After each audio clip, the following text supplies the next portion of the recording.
You're listening to the 49 Carats Podcast, a 49ers Goldmine production with Stephanie Sanchez.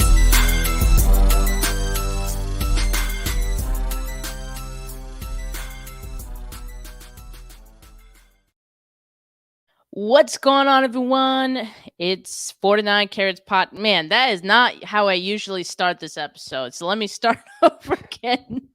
What's going on, everyone? And welcome to another edition of the 49 Carats Podcast. I am your host, Steph. It is Thursday, August 3rd, the 7th day of 49ers training camp. I was back in the building after the team had their day off yesterday. Joining me to talk about day 7 is Richard Keltz of the Keltz Chronicles. How you doing today, Rich? I am doing well. Just another day. Blessed to be here. Excited. I haven't talked live for quite a while, so I'm just excited to talk about 49er football. Excited. This is our first time collabing, so I'm excited about that. Nice shirt, by the way, too. Oh, thank you. I gotta bring this one out for camp because I feel like it's appropriate. Yeah. And for the audio listeners, it says source. Trust me, bro. So yeah, Rich, I appreciate you coming on because it's been a long time coming. We've been trying to make this happen. So glad that you're here to talk camp with me today. But we got some injury updates from Kyle Shanahan today. He spoke with the media after practice and he filled us in on a few updates. First one being Jalen Moore, who left Tuesday's practice with what originally looked like, something going on with his knee. He was carted off from the field. And, I just want to point out that we see a lot of players get carted off, not particularly the 49ers so far, but just in general around the NFL. And I saw someone, make a very good point about that usually the practice fields are just so far from the locker rooms. And that's why you hear a lot of guys have to use the cart because it doesn't make sense for them to walk all the way to the locker rooms, right? So Jalen Moore was carted off at Tuesday's practice. Turns out, we heard from Kyle Shanahan today, it is a bone bruise. So definitely could have been worse for Jalen Moore. Seems like he will be all right. Would still expect him to be fine for week 1 for the preseason.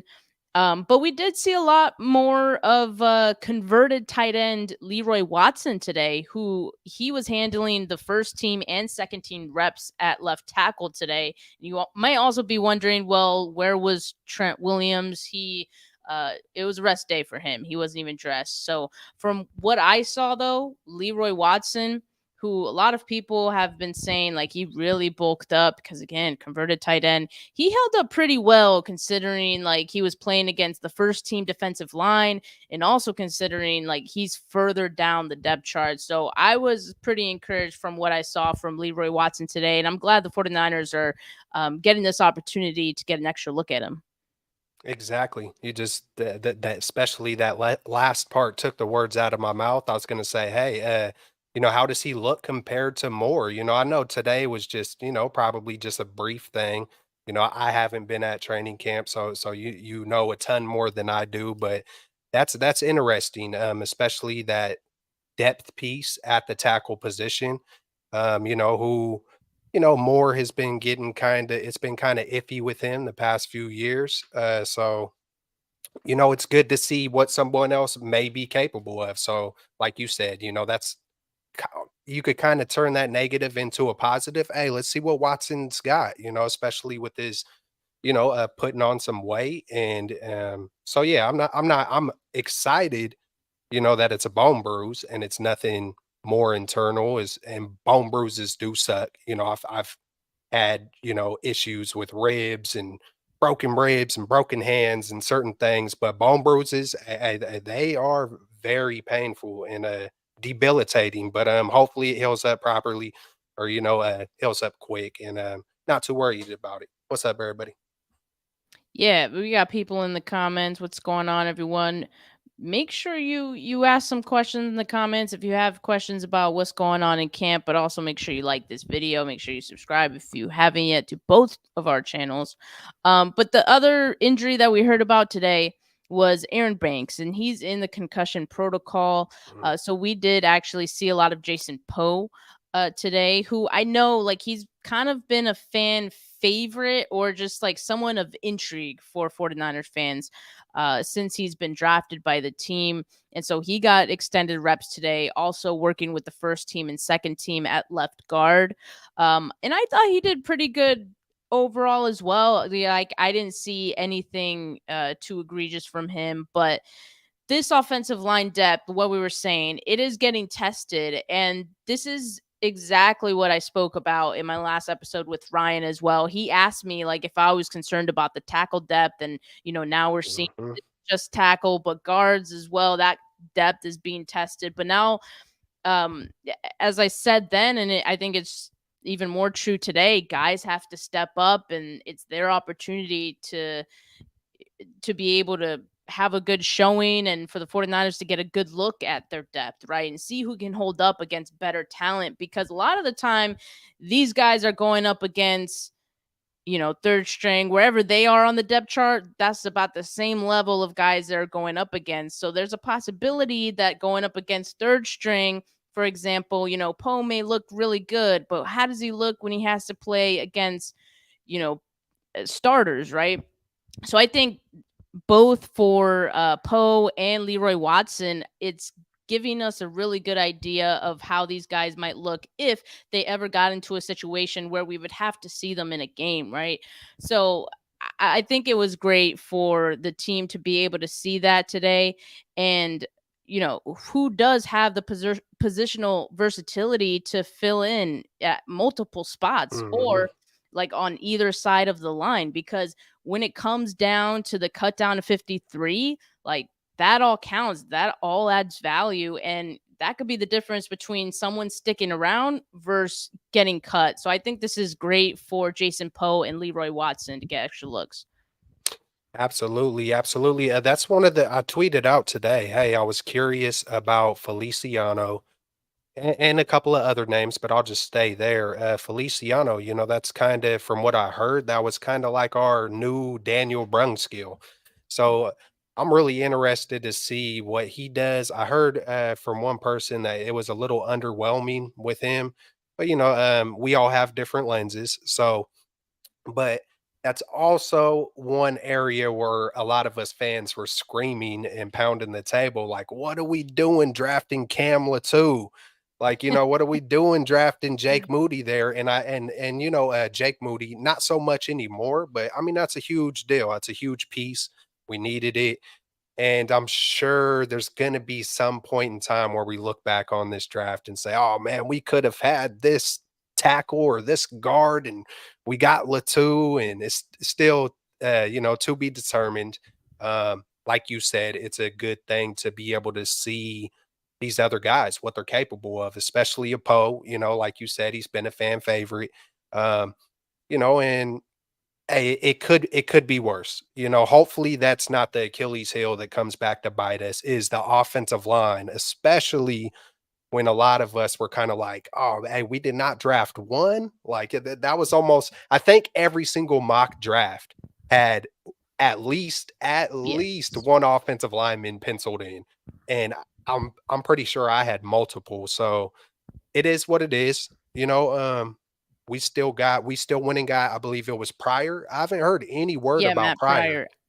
Pryor. I haven't either. I mean, obviously he's been out there, but I guess if he was doing bad, I guess we would hear about it. But Yeah, we also haven't, I haven't heard that he's his name of like, oh wow, he just stonewalled, so yeah, and so. yeah, So, maybe that's okay. But as of right now, it seems like he's, further down the depth chart, and they've been wanting to see more of Jalen Moore, which makes sense because they drafted Jalen Moore to maybe be the swing tackle, right? Or maybe at least like back up Trent Williams or be the heir apparent to Trent, right? Like I don't know, but I think they just want to get a better look at Jalen Moore, and so they're giving him that yeah. opportunity right now. But like I said, he's gonna be probably out for a few more practices, given that he's dealing with that bone bruise. We got a question from David McNiner. The O-line battle is what I am interested in. Who has got reps at center and right tackle? So at center, it's Jake Brendel. And I see Randy had the same question too about Brendel. Is it in the bag for Jake? Yeah, I mean, it pretty much is. And I think for good reason, because he was the starting center for this team last season. And I think he did a fine job. And I think the more time that this group has together, the better the offensive line is going to become, because as a unit, they're going to have more cohesion and they're going to gel. So the more time they have together, the better they'll get. And I think we saw that at points last season.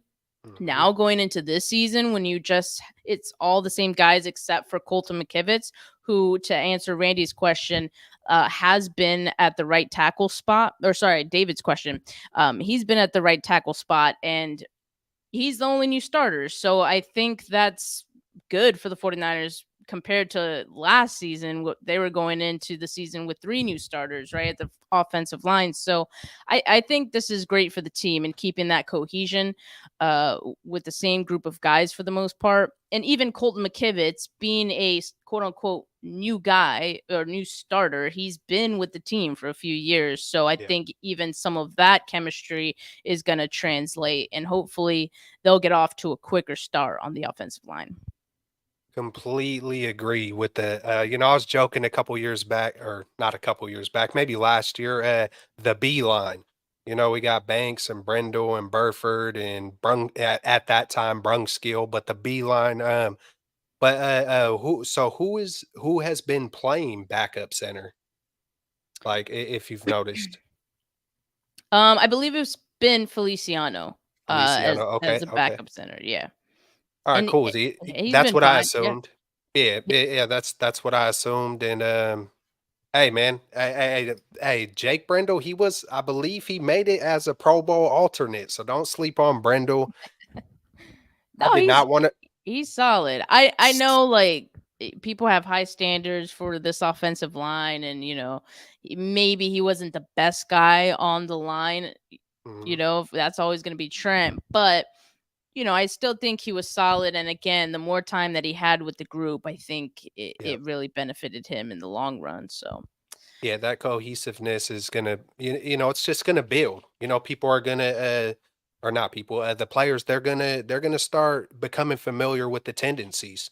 They'll be able to nudge each other a certain way and already know what that means in a second year, a third year, and once you start really locking in with that kind of chemistry, great things can happen. That it's a team's. I think we forget sometimes, maybe not us necessarily, but it's a team game. Chemistry, the reps, just all of it is very, very important. I mean, I'm very, very optimistic about the offensive line. I've said a number of times about McKivitz that I believe he can be a upgrade. He's got the yeah. makeup. He's definitely got the mental makeup. He was a former gold helmet recipient, and they hand those out to guys like Hufunga, I believe, also has one. They hand them out to guys who they think are just straight up leaders. Leaders. They got all the intangibles that aren't talked about a lot, and those things are very important. Hey, if McKivitz isn't getting, and I don't want to talk too much crap about McGlinchey, but as long as he's not going horizontal to the field, I think fans are going to be, proud of what McKivitz is going to do. I hope, as long as, hey, just stay healthy, keep building, stacking days. Exactly. Stacking Days is the name of training camp. And it's funny, that we're talking about cohesion and connection with these guys. Right guard Spencer Burford spoke after today's practice, and speaking on the connection that he has with right tackle Colton McKivitz, he said, "Me and Colton are flowing like water." So Love that. I love it. I think Love it. they're on the same page right now, and Yep. that's a great thing going into the season.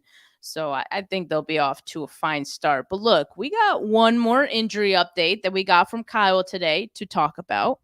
And I want to spend a little extra time on this one because it has to do with someone who has a history of injuries on this team, and that is Elijah Mitchell. He is dealing with an abductor strain.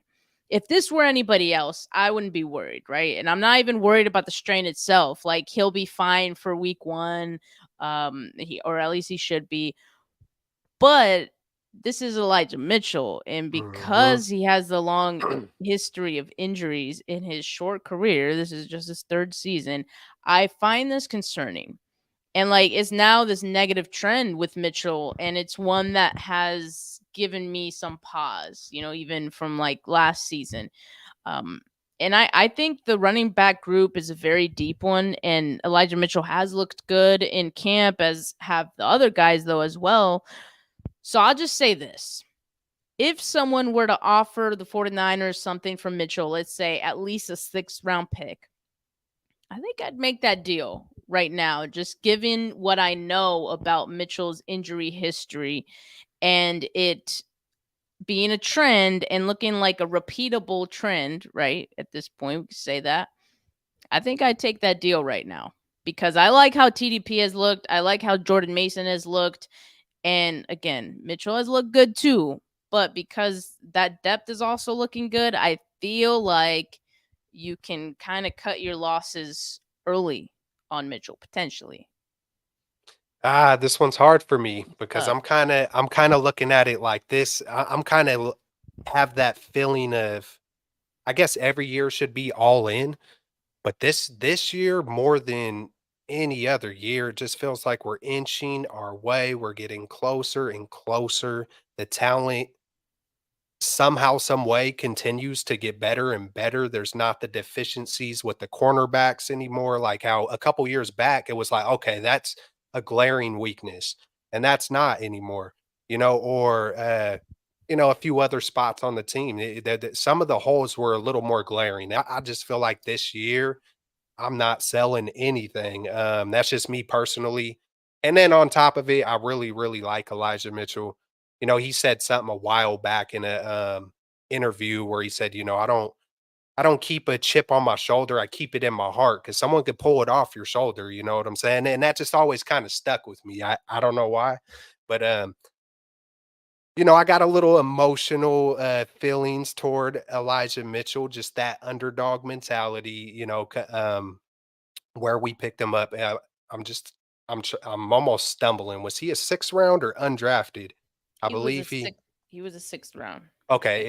it was Mason who was the undrafted, but I root for him. But it is concerning. Like you said, it's concerning. It's like, man, is this just I think the other two knee injuries were more awkward hits on the angles coming in on them, just the angles of the defenders. I think I would be really concerned if he was just running by himself and pulled a hammy, running by himself and pulled a hammy, and it just was something continuous with like more soft tissue, I guess. I'm not a doctor, but I would be a little more concerned if the injuries. I'm not sure how this one happened, but this one obviously sounds different. I don't know, it's kinda hard to really break Elijah Mitchell down for me personally, but, yeah, I would keep him, but I have heard great things about TDP. I said a few weeks ago, "Do not sleep on him," and sure enough, we're starting to hear good reports in camp, and I'm just like, "Let's go." Sometimes it's not about being right, but sometimes when I guess right, I'm like, "Okay, I know a little bit of what I'm talking about. That's what's up." You know what I'm saying? Yeah, I'm I not I'm I not I feel you on that. yeah, I'm not just to, just be spitting stuff out and just, but it is what it is. Hey, prayers up to Elijah, get back healthy and stay healthy. And Stay. hey, man, thank God we got a lot of running backs. It's true. So I see your point that it's like, well, don't just give them away because once you have the depth, like that don't make sense. But I'm not saying seek out a trade for him. Yeah. But if someone called and they were like, hey, like, what about Elijah Mitchell? Like, I'd listen. That's all. I'm stingy. I'm stingy. I'm All I'm like, man, saying. I'm stingy. I'm like, give me a fourth. And someone's like, you're crazy, but it's like a six. I'm like, what could we do with that this year? I mean, could we package something, maybe a trade deadline? It's like, I just want to make sure, man, if it had something to do with like getting offensive line depth, or something that could help us this year, I'd be all for it probably. Yeah, I mean every pick, the way I see it is because Mitchell was a sixth round pick. Yeah. You've got Okay. 3 years Yeah. out of him, however many games that was for Mitchell. You've gotten what you got out of him, and you pretty much got that pick back. So Yeah. Yeah. essentially, it was like it's a free pick. Yeah. I feel it. That's how I like to see it. But that's on Mitchell. So we got those 3 injury updates. Cornerback Terrence Mitchell, who the team had like just signed earlier this week or like last week, he was placed on injured reserve. They signed another corner, Anthony Averett, who I assume at this point will probably just be a camp body until cut down to 53. Um, but yeah, let's get to the quarterbacks because we're 20 minutes in. Let's get to day 7 and those updates. I thought it was a good day for the quarterbacks today. To me, they all looked sharp. They all looked, pretty locked in into the offense and operated it pretty well. So I found that encouraging. To this point, I don't think any of these quarterbacks from what I've seen, and I've been attending the practices since Monday. So I think that's 3 between Monday and today that I've attended and seen myself. But based on what I've seen and some of the reports, like I don't think that any of these quarterbacks have really blown anyone away. And I also don't think anyone has looked so terrible. Like I think they're all kind of pretty close to each other and how they've performed.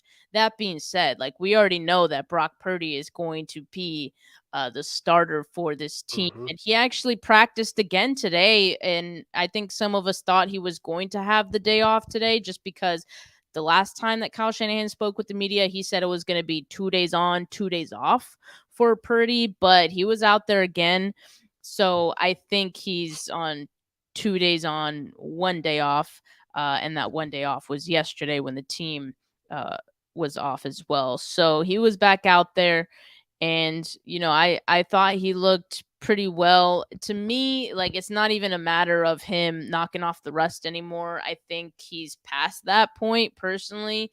It depends who you ask though. Like I see people having, other thoughts on Brock Purdy, and that's fine too, but I don't think anyone can say that he's looking bad right now. I think he looks comfortable, and that's how he's always looked in this offense, right? That's how he looked in the games that he played.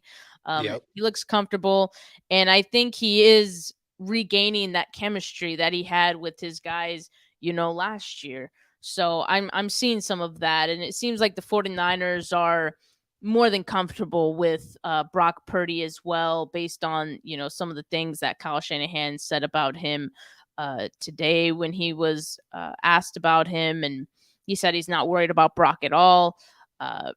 He's the real deal.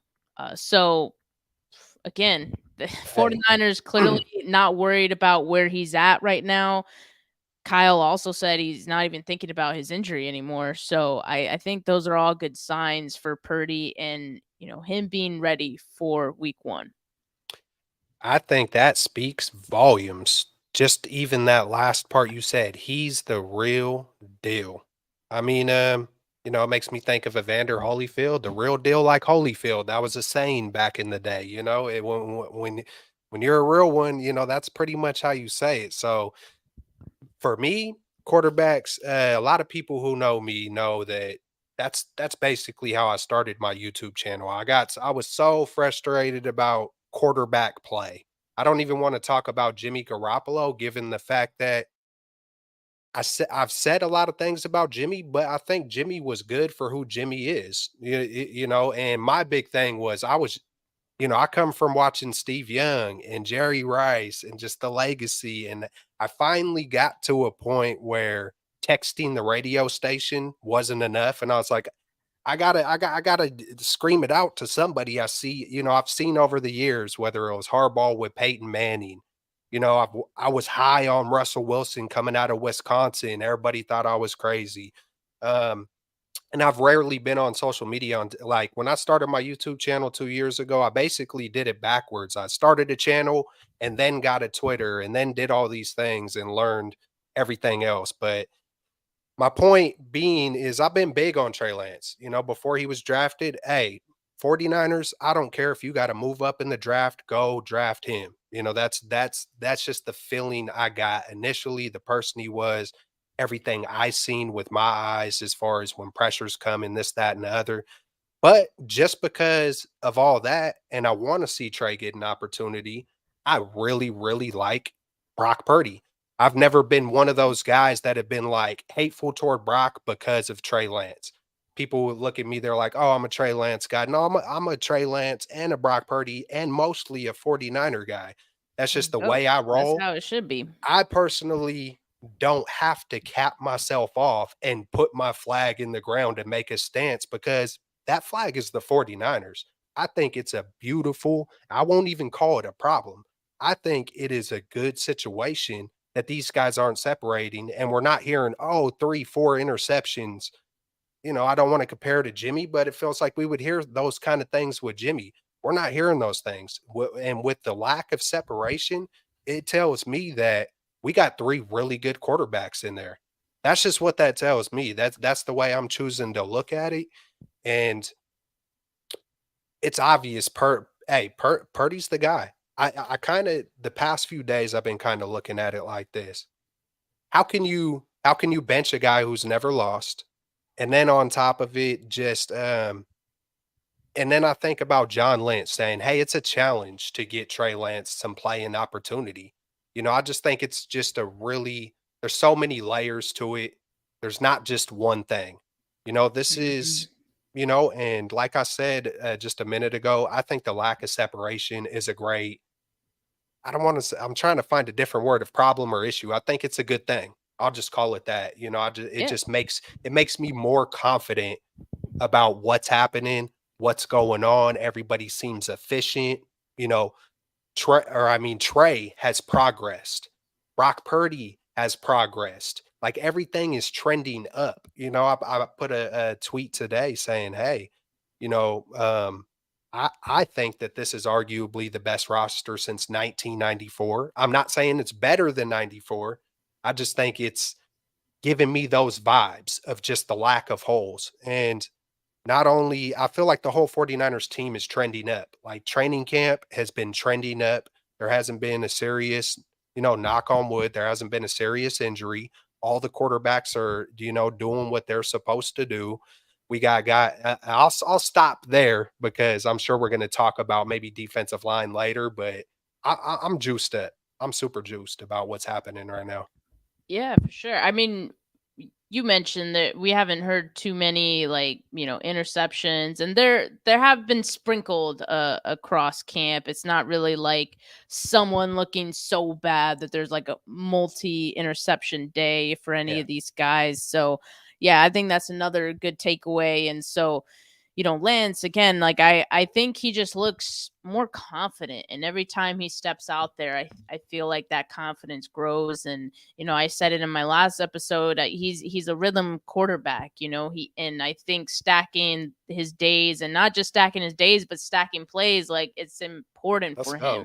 That was a Um, bar. stacking days and stacking plays. Let's No, go. but really, like I think that benefits him, and he's probably feels like he's in a groove right now, and I think that's good for him. And seeing that the other quarterbacks maybe aren't lighting it up exactly, or setting the practice on fire, I think that maybe that helps him too. Not feel too discouraged. Um, so as of right now, I'm looking at the situation and I'm like, yeah, I feel like Purdy, of course, for what he did last season, he should be QB1. Like, we can't really argue that. Uh, but I'm seeing a good, solid competition between Lance and Darnold. And like you said, I think that's a good problem to have, that like between those two guys, it's kind of hard to separate. And I would say like the not even issues they have, but what they do well is very different from each other. And also what some of the mistakes they make, I think, is also very different Mhm. from each other. I think you see, and it's clear in practice, that Darnold has a lot of experience, right? Like clearly he's done training camp several times before. He looks comfortable. I think really the only issue with him is, getting this playbook down, right? And Mhm. that's a process in itself, as we know. But I think he's looked pretty good so far, and for Lance, it's a matter of what I've seen is he needs more consistency, right? And I mentioned in my last episode too, like, or I think it was in Bully Ball, he can make the hard throws look easy, but sometimes those layups, those easy throws that need to Yeah, be like on the money all the time, sometimes he struggles with those, right? So he needs the consistency, especially on the easy throws, on the layups. So I think with time, like I said, some of those things get better.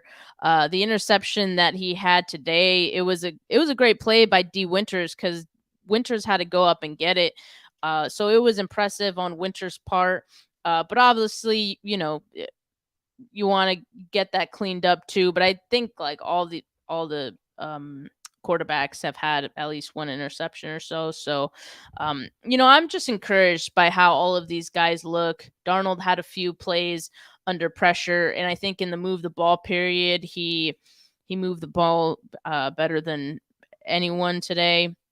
Purdy looked pretty good too. So it's a good problem to have. I think it's going to be a tough decision. But I'm with you, and what you were saying about the running backs, I kind of apply it to the quarterback position. It's like, man, okay, then if you have this depth and you feel so good about it, like, mhm. why get rid of one of these guys, right? Because all we've been hearing from, like, national media guys is, well, one of these guys is gonna get traded between like Lance, and of course the low hanging fruit is gonna be Lance, right? All throughout the offseason. That's what we've heard. But realistically, that was before both of those guys even stepped on the field together. And now that they're both on the field together, we're seeing that, they're kind of on the same level. Maybe Darnold slightly sharper, and there's some polish that Lance, needs to get under his belt first. But, I think from a talent standpoint, they're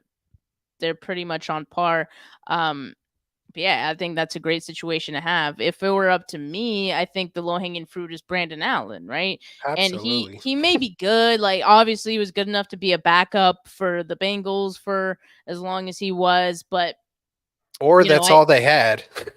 Or that's yeah, I just mean, both. It could be both, right? you know, Most teams don't worry about their yeah, backup position as much as the 49ers have. Um, bang. but that being said, I just feel like he is the odd man out in this situation. But who knows? The 49ers can think differently. Yeah, I think sometimes, I mean, it's hard to speak for what's exactly happening, but I think sometimes it's easy to be like, okay, what's trending? I don't even know how to hit some of those tabs on. I think I accidentally hit some of those tabs on Twitter before, but I couldn't just go to it very easily. But I think some of these guys are like, okay, what's trending? Trey Lance plus negativity equals generates. It feels like a generator. And then we'll wait. Yeah. We'll give it about 2 weeks or 3 days. Then we'll say something positive. It feels like a repetitive cycle of how to generate you know, attention, I guess. It is what it is. Who knows? Maybe Trey will be traded at some point in time. Maybe maybe he won't. But it's kind of frustrating just when it just feels like a continue just a cycle. It feels like it's just like a cycle. And it's unfortunate. It is what it is. And hey, we got they're all I'm just glad he's progressing. I'm glad he went and worked on his mechanics. I'm glad that he hasn't taken those steps back. I mean, he threw his first interception today. I mean, that's pretty dang efficient and taking care of the football is a huge thing in Kyle Shanahan's system. So, there's just a lot of positive for me personally, just looking at the whole quarterback situation as a big picture. And, I'm excited about that. Yeah, I agree. And like honestly, we have this conversation about the quarterbacks like every day, every episode, I kind of find myself saying or coming to about the same conclusion, right? That like, Hmm. no one has really separated themselves that much, but we know Brock Purdy's going to be QB1, and let's just leave it at that, right? Because That's I'm not trying to spend hella time talking about the backup position. No other team in the NFL would spend this much time talking about the backup position. I think I tweeted a while back. I was like, man, I got frustrated because I was like, man, are we really talking about the third string? And it kind of dawned on me. I was like, in my whole 30 years of watching football, like I had to really go do a whole, thing since I was a little kid. I have never heard like the third string quarterback be normalized, in a way. And it's like, no, this is not okay. Like, this is just not, but and it sucks to look back on last year. It sucks to like look at what happened last year because that may never happen again. But at the same time, there's always the flip side. It might happen again. And, so I understand it. I just always try to get to a point of understanding or solution if I have a good idea. And if I can't, then it is what it is. And then I just got to trust. So, um, I did wanna mention if we are gonna switch subjects, I do wanna mention something about Brock Purdy. When the very first, because 'cause I've been hearing the dink and dunk thing kinda come back, or I've heard it a lot, and when I very first heard the dink and dunk, I was immediately against it. Immediately against it, never switched my stance on it, and I understand how some people could look at that as disrespect. I just think everybody has a different lens on what the dink and dunk is. And for me personally, that the thing that made me say, "Hey, he isn't dink and dunk," is when I seen him throw that ball to CMC. I was like, Jimmy Garoppolo never had ball placement that deep on the sideline. Like those are the kind of throws that can win Super Bowls. When I seen him hit CMC, then I see him choose to avoid the pressure. He could have dinked and dunked it down, but he didn't. He went and hit a uke. It was a little bit shorter, but it's like I would look at Brock Purdy as a dinker and a dunker if like he didn't say, "Hey, I know I'm about to take this hit and I'm not going to choose the little safe quick pass or take the sack and get scared." He went for it. We scored the touchdown before going into the half. That's called that's the opposite. I don't care what the numbers say because I've seen him go deep over the middle to Kittle when Kittle intercepted it from Ray Ray. Like it's more of a mentality. Do you have like the heart, the guts to stand in and deliver it? I don't care if it's 45, 55, or 35. If you can make those throws that make me say, hey, those are the kind of throws that could potentially win a Super Bowl, that's kind of what I'm looking at. Will he have to anticipate a little bit sooner because of his stature, because his arm isn't maybe as strong? Yeah, but maybe his quickness makes up for that. Because sometimes I look at a Trey Lance and I'm like, hey, he maybe in a straight line, maybe they're the same, maybe Trey is faster.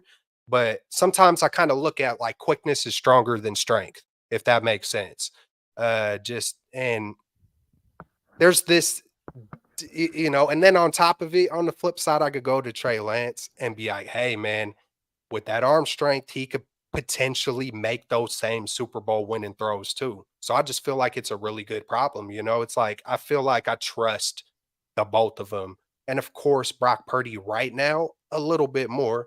And then I still absolutely fully want to see the ceiling of Trey before he goes anywhere else. So Mm. it's just like we might leave this situation not knowing about one of them.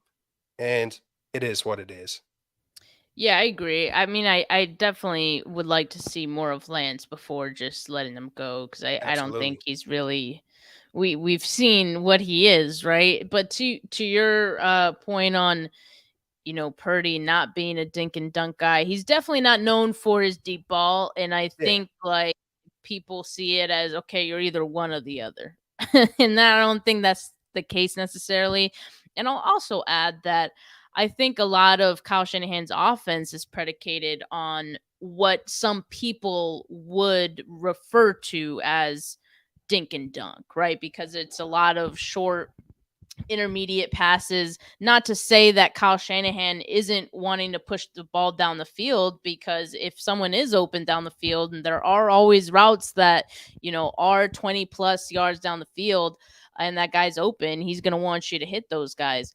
Mhm. And to your point, like, I think Brock Purdy was a little more willing, or just had the better vision to see those plays and to not be afraid to hit those, as opposed to maybe what we saw from Jimmy Garoppolo. So I do think that's the difference between both of those guys. And it seems like a small difference, but I think like in games, from what I saw, it made a huge difference on the field, Absolutely. and situationally, right? So I think Brock just, while I do feel like his floor, in my opinion, is Jimmy Garoppolo.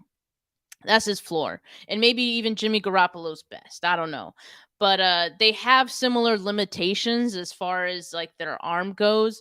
I do feel like Brock Purdy's a little more accurate downfield, even if like his arm strength isn't, it's not going to blow you away. But that being said, like, I do feel like Brock gives you that little extra that, Oh maybe yeah. Oh yeah. uh y- Jimmy Garoppolo didn't, that can push you to a new level, which is what we saw. What we saw, like some of the stats that we saw this team go from in comparison to when Jimmy was in there, and they were winning, before Jimmy got hurt too, compared to what Brock then pushed them to. And some of that is also attributed to Christian McCaffrey. I don't want to forget that part either. But, I think a lot of it too is some of that extra, umph that, Brock Purdy did give you, as far as, his escapability, right? His ability to, look through his progressions and look further down the field. Those little things can become the big things. And I think that's what it is with Brock Purdy. So I do have a lot of respect for his game.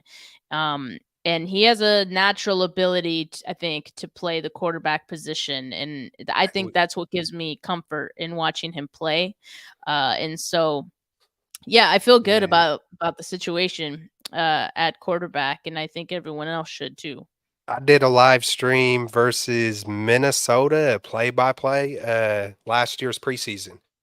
Uh-huh. And I know how people get riled up, but me and Camperman, as a matter of fact, we're watching this live, and I'm just looking. I'm like, "Hey, chat, don't come at me," but this man Brock Purdy's looking like a young Russell Wilson. I'm just like, hey, bro, I'm just telling you what my eyes see. I see the way he was a gamer, he was fearless. He was I don't care about if he can't run like Wilson. I seen the way he was of I seen it. I seen it, and um it's just unfortunate when we got to or when folks just want to, find ways to tear stuff down. You know what I'm saying? Just tear, just oh well, oh, can he beat Mahomes? Can Brock Purdy beat Mahomes in the Super Bowl? Well, my thing is more kind of like Brock Purdy isn't going against Mahomes. It's the 49, the 49ers team is going, and I get it. You want to have that Patrick Mahomes type protocol to just be like, hey man, we could be in it every year, no matter what happens to the rest of the team once pieces start falling off. But everything is still to be determined, man. And so, personally, I'm very optimistic about what's happening, and we just got to see how it plays out. Yeah, absolutely. And on that, like, Eric Crocker, he was on a Twitter space earlier, and he's pretty much said that same thing, about what was the thing you just said? How Patrick my Mahomes, Yeah, or yeah, about playing against Patrick Mahomes. He said like most quarterbacks wouldn't be able to go toe to toe with Patrick Mahomes. yeah, Like, you're that's gonna just have to have all 53 on deck. yeah, yeah, yeah, for real. So I don't think it's as much an indictment on Brock Purdy, but it is what it is. I still feel good about the situation. But let's get to talk about some of these other position groups. Um, you know, the tight ends had been pretty quiet through the first few training camp practices. And I've been very curious to see how Braden Willis and Cameron Latu were going to be doing, right? And so they had been quiet. Braden Willis, he had 2 catches in team periods yesterday. He had, I think Grant said he had 4 either targets or catches today. So I think that's a great sign for him. Yeah, he had yeah, targeted 4 times today. So I think that's great for him. He's coming along clearly. And I think that comes with time too, to just build that chemistry with these quarterbacks. Cause, especially with Trey and Darnold, splitting those reps at times, you're not having the same quarterback throw to you every time. So you're kind of splitting your time between both of those guys and have to build your chemistry with both of those guys. So, but I'm encouraged to hear that Willis is getting a little more action and to see that, and hopefully one of these guys can sneak into the backup position, right? Because as of right now, I don't think they've really done that. I think it's still probably Charlie Warner, but I want to see more from those guys for sure. Absolutely, absolutely. Hey, that's my guy, Bay Area baller. That's been his guy. The second we drafted him, he was like, "Oh, hey, Keltz, this guy Willis." So he's been super juiced up about Willis. I like to say, if there's a Willis, there's a way. And it seems like we always have a Willis on the team, one way or another. So that's encouraging to hear that. I heard Latu, he's just having a problem holding on to the ball, but I've also heard that he has shown more explosiveness than, people might have thought from the beginning. So, hey, man, let's get these guys involved. I can't wait for preseason to come just to really see what to see if there's any other gamers on the team. I'm super, man, I can't wait to see Jair Brown. Hmm. I've been huge on these are the guys I've been talking about the most off season was Drake Jackson. I was like, I got kind of pounded on Twitter a few months back, like, hey man, every time I see Drake Jackson, he reminds me of Alden Smith. Just the arms and just more the stature. People's coming at me, I'm crazy or whatever. But then, we're hearing some really good things about Drake. TDP, Jair Brown, and Samuel Womack have been the 4 main guys that I'm like, hey, watch out. I think we are going to have multiple breakout players, multiple second year players. Uh Man, we're stacked. We are loaded. We're stacked, or cocked and loaded. And hey man, we're coming for it this year. So I'm excited. Yeah, I mean, you said it. All those players have been, some of the standouts in camp. And that's why Yep. camp is, one of my favorite times of the year, just because those guys who would normally get playing time, like you wouldn't normally hear about them or see Yeah. anything about them. So you get to see some of those guys now, and they have stepped up. D Winters, I'd add him into the mix as well. And because you mentioned Drake Jackson, we did get a question earlier from Grandizer 12 asking you. You dropped a video on Drake Jackson having a good camp. How much do you think he will contribute this year? Starter, rotation player, purely backup? My bad, Grandizer. I was waiting for you. Hey, man, he's gonna start, man. I'm not backpedaling now, man. Hey, you heard me. I don't know how long ago was it when I first mentioned like, watch out, watch Drake is coming. Hey, he's gonna start, man. He's gonna ball out. He didn't continuously get his hands on balls for no reason. I think I think it's for some rookies. I think it takes a minute. And some rookies are just on it right away. And I think I said something along the lines like Drake Jackson is going to be that Hufunga type. He's going to be the next Hufunga. Maybe he doesn't get all pro, but don't be surprised when I think the prediction was I said Drake Jackson, Javon Hargraves, and Nick Bosa, they're going to be the first trio to get double digit sacks for the 49ers and the first duo since 1998. And in that 98 season, Bryant Young was a half sack away from making it a trio, but I'm sticking with it, Grandizer. Good stuff for coming through. And if y'all don't know who, on top of it, if you don't know who Steph Sanchez is, you're sleeping. But in the description on my channel, if you're on my channel, if you go in the description, I have her YouTube channel on there. All you got to do is go through the description. You'll see her channel. Go sub her up, show some love, and good stuff for coming through. And hope all is well, my man. Yeah, I appreciate that. And for those of you who are watching on my channel, Rich's link is in my description as well. So go ahead and show some love. But yeah, I'm excited for Drake. And right now we're getting a really good look at both him and Clinton Farrell because Nick Bosa is out. And so the question will be like, I really do feel like as far as who's going to be the starter, it's going to be between Drake Jackson and Clinton Farrell.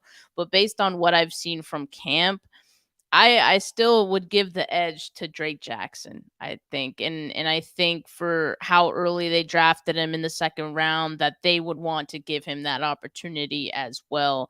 That being said, the 49ers still like to rotate guys. So while Drake Jackson will start, I do see both of those guys splitting some time in games, but that'll just help keep them fresh and throughout the season, especially because just a season ago it was Drake Jackson who, kind of ran out of gas towards the end of last season, right? So while he's in better shape compared to last year, you still want to make sure that you have your guys fresh for what will hopefully be a 20-ish game season, right?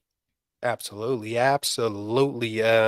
I also think that's a positive with Nick Bosa not being here right now either. We It see is. Nick Bosa kind of run out of gas a little bit, and not because he has endurance issues. I think there's been so much weight on him to, do what Bosa does, and that's get sackaroonies. I know we're all still waiting for the impersonation of the contract extension. I could imagine him saying something like, just taking an extra vacation out there in Florida and whatnot. But I think it's a good thing. I think everything that's happening is a good thing. And with the Cleveland Farrell, I feel like because we just signed Taco Carlton, right? So we Yes, signed and he Taco. looked great yesterday. I didn't really see him or notice him out there today, but his first day out there, he was making plays. And I started looking up the similarities of Cleveland Farrell and Taco Carlton. They're almost the same exact size. I don't know what they look like in person. Almost the same careers. They've been, I think, Cleveland is 26, Taco's 28. I think Taco has, 11.5 sacks. Cleveland has 10. They've been kind of up and down in their careers. I think Taco's been on quite a few teams. Kansas City, Dallas, another team. Just very, very similar careers, stature. And I was sitting there thinking, like, okay, Cleveland did what he did to Brock. And Kyle was like, hey, bet. Like, hey, bro, I could bring your replacement. Hey, pay attention, bro. Hey, your replacement could come that quick. Like, but, I think that's more just, hey, be on your toes. This is a business, man. And, you can't, from what I've heard from, people saying, hey, they've never seen nothing like that in practice. So that's kind of a big deal, man, especially the same arm, the same way. I mean, that's kind of scary. So, hey, ex-Raider, Farrell, get your head in the game, bro. We need our QBs, if you haven't I'll say noticed. this, yeah, like it was kind of weird because I feel like in one-on-ones, Farrell like would kind of disappear, but he'd make some plays in team periods. So I don't know what that's about. Usually, you'd at least get those one-on-ones, right? If you have Yeah, the tools. But I think obviously the 49ers going to keep him around. I think he's shown yeah. enough to earn that spot, and with more time, I think he's just going to look better and better. And I don't know, quite honestly, if Taco Charlton will make the team. He's very lean. He's super lean. Okay. And And we have another guy. Who is it? Austin Bryant. I think Austin Bryant. he's a similar stature. So yeah. Yeah, and he's a speed rusher. Okay. So I do like Austin Bryant. I think he probably has more of a chance to make the team But I do like that they're bringing more guys in. Of course, maybe this is because Nick Bosa out a little longer than they probably Yeah, yeah, originally yeah. hoped or expected. But at the end of the day, I do expect that to get done. And hopefully it gets done soon, at least before some of these preseason games get going, so that Nick can, practice with the team before week 1. Show me the money. Show Nick the money. Back up the Brinks truck because it's coming. Yeah, it is coming. But Rich, like I appreciate you coming on. We're at about like 50 minutes here, so I appreciate you talking ball with me. We're definitely gonna have to do this again because I thought this was great. And thank you guys for tuning in and keeping the comments active. You guys were great. Have a good rest of your third. Oh, really quickly, Rich, let the people know where they can find you. All your content, not just your YouTube, Twitter, where they can find you. Yeah, man, you can find me, I believe, man, I switched it up. I believe, like, besides YouTube, I created a handle, Faith Fam 49ers. That's just what I'm about, man. Faith, family, and football, but mainly the 49ers. So Faith Fam 49ers, all one word.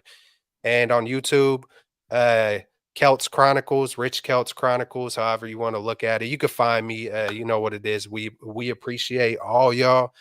Stay up, stay blessed, and you know what I like to say: faithful, rise up, yee. Let's go. I Thank you, love it. Steph. I appreciate you reaching out as well. So I we'll do it again. appreciate you, man. Yeah, thank you for coming on. And yeah, like I said, thank you guys for tuning in. But for now, have a good rest of your Thursday, people. Peace. Yee.